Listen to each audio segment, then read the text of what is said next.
നമ്മൾ ഇന്ന് ഡിസ്കസ് ചെയ്യാൻ പോകുന്നത് പോസ്റ്റ്പാർട്ടം ഡിപ്രഷനെ പറ്റിയാണ്. പോസ്റ്റ്പാർട്ടം ഡിപ്രഷൻ ഇപ്പോൾ ഒത്തിരി കോമൺ ആയിട്ട് നമ്മൾ കാണുന്നുണ്ട്. ഈ pregnancy time and post delivery time ഒരു ലേഡിയുടെ ബോഡിയിൽ ഒത്തിരി ചേഞ്ചസ്, ഹോർമോണൽ ചേഞ്ചസ് വരുന്നൊരു സമയമാണ്. ആ സമയത്ത് നല്ല രീതിയിൽ പ്രയാസങ്ങളും ബുദ്ധിമുട്ടുകളും കംപ്ലെയിൻ ആയിട്ട് ചെയ്യാറുണ്ട്. ആൻഡ് നമ്മൾ കാണുന്നത് ഒത്തിരി ഫാമിലീസ്, ഇപ്പം ഈവൻ വീട്ടിലെ ബന്ധുക്കാരാണെങ്കിലും ഫ്രണ്ട്സ് ആണെങ്കിലും റിലേറ്റീവ്സ് ആണെങ്കിലും അവരെല്ലാവരും പറയുന്നത് നോർമലാണ്, കുഴപ്പമില്ല, ഇച്ചിരി വിഷം വരും, ഇച്ചിരി ബുദ്ധിമുട്ട് വരും, ഇച്ചിരി ഉറക്കക്കുറവ് നോർമലാണ്.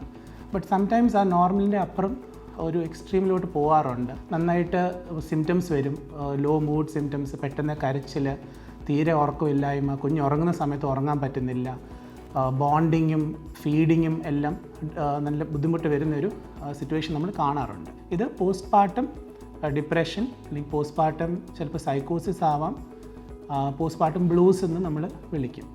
ഇത് ഐഡൻറ്റിഫൈ ചെയ്തിട്ട് ട്രീറ്റ്മെൻറ്റ് ചെയ്യുന്നത് ഇമ്പോർട്ടൻ്റ് ആണ്. ബിക്കോസ് ബേബി മദർ ബോണ്ടിങ്ങിനെ ഇത് നന്നായിട്ട് ബാധിക്കും.